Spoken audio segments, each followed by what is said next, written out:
Monsieur le directeur du bureau de l'OIT pour les pays du Maghreb arabe, Mesdames les représentantes d'associations et d'employeurs, de pays, frères et amis, Madame la députée et membre CNFCE, mes amis de l'OIT, Mesdames, Messieurs, honorables invités, aujourd'hui, grâce au soutien technique du BIT, que je remercie infiniment, la CNFCE est particulièrement heureuse de voir l'un de ses rêves se réaliser enfin, une étude sur l'évaluation nationale des conditions cadres du développement de l'entrepreneuriat féminin en Tunisie. Cet atelier de validation marquera sûrement une étape décisive pour l'avenir des femmes chefs d'entreprise, à travers les différentes réflexions et recommandations qui en découleront. La Chambre nationale des femmes chefs d'entreprise est consciente des difficultés que rencontrent les femmes tunisiennes à différents niveaux de son initiative entrepreneuriale. Partons d'un besoin critique et éminent et dans un objectif constructif et une stratégie visionnaire, la CNFCE s'est engagée avec ses partenaires nationaux et internationaux à œuvrer pour un meilleur positionnement des FCE en Tunisie, dans le cadre du projet Travail décent des femmes en Tunisie. La Tunisie a besoin de vous, des femmes travailleuses, disciplinées, compétentes et quelquefois militantes. Vous le savez mieux que moi, l'alternative, l'atmosphère de nonchalance, les revendications sociales ne sont pas une solution constructive pour la Tunisie. La tâche est loin d'être facile, c'est sûr. Mais personnellement, j'ai la ferme conviction que notre projet ensemble, en collaboration avec l'OIT, vous aidera et aura les impacts permanents dans la société tunisienne. Je vous félicite pour votre engagement, vraiment.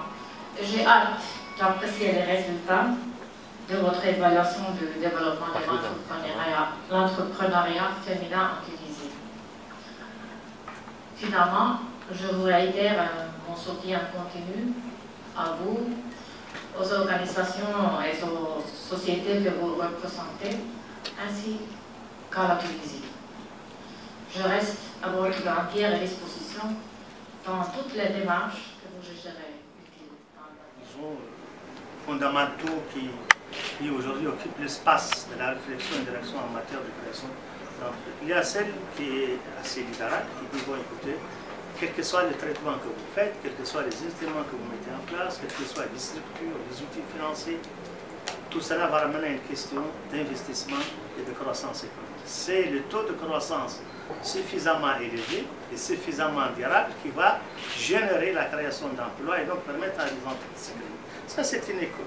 Il y a l'autre pensée qui dit que la croissance, et en tout cas la croissance ces dernières années, n'a pas pu absorber la demande extrêmement importante sur le marché de l'emploi. C'est-à-dire qu'on ne peut pas compter sur la main invisible tout simplement pour absorber la demande au niveau social. Et qu'il faut donc il faut un traitement manuel. Ce traitement manuel, il est effectivement à travers un certain nombre de...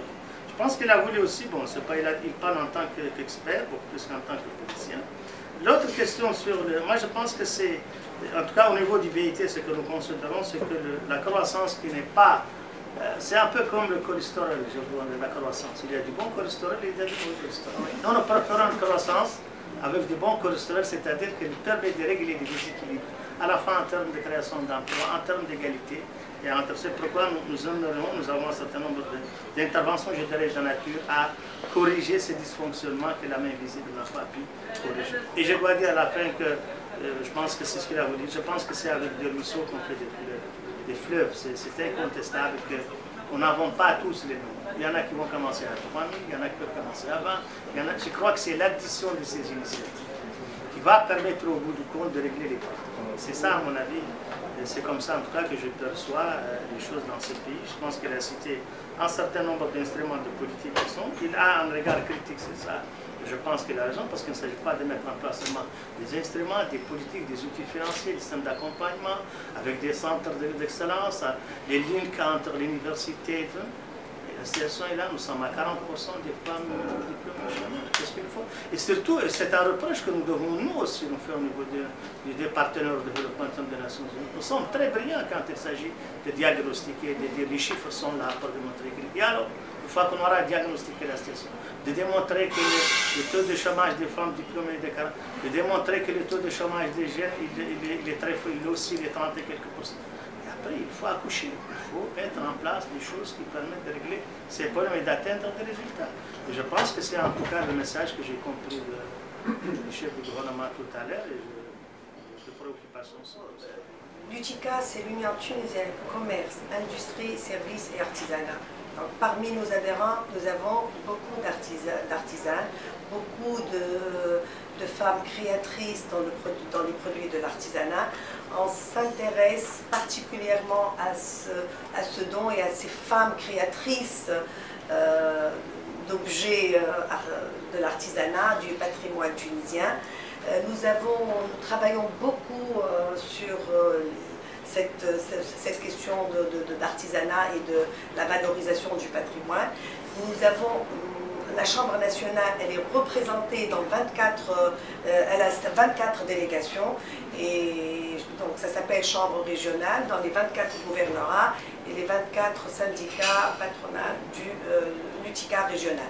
Donc nous sommes un peu partout, et par le biais de nos structures, de nos délégations régionales, on a plusieurs programmes pour aider ces jeunes créatrices de savoir-faire, pour perpétuer ce savoir-faire dans les régions. On a fait beaucoup de formations, on a associé les universités d'art et des beaux-arts pour accompagner ces jeunes qui ont des diplômes et un savoir-faire dans le design dans l'artisanat. Donc on a fait à Mehdi, à Iqirwen, la création d'un nouveau design de tapis. Les jeunes designers nous ont créé de très beaux modèles et de très beaux designs de nouveaux tapis inspirés du patrimoine, mais avec une vision très moderne. On a été partout dans les régions. Mehdiya, par exemple, on a fait beaucoup d'accompagnement. Ce sont nos structures régionales qui font de l'accompagnement à leur structure régionale, et particulièrement l'artisanat qui est plus développé dans ces régions de l'intérieur. On fait de l'accompagnement, de l'encouragement. Il y a le BIT aussi qui nous accompagne dans les régions. On essaie de motiver nos structures régionales pour réfléchir à des méthodes ou à des moyens de formation pour leurs participants. On fait beaucoup sur la femme rurale. Il y a d'autres associations qui travaillent avec la femme rurale. Nous avons des femmes dans les structures de l'UTICA, dans le secteur formel, qui ont des cartes d'artisanes.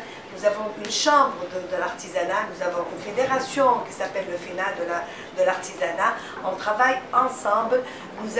La chambre a eu le privilège d'être partenaire. Nous avons un partenariat avec le NA, et notre structure a le privilège d'avoir un stand gratuit mis à la disposition de toutes ces femmes créatrices de savoir-faire artisanal. Tous les ans, nous assistons et nous participons à ce salon, et on est une vitrine. On reçoit toutes les demandes, toutes les questions de ces femmes. On essaye de les accompagner là où elles ont un petit problème.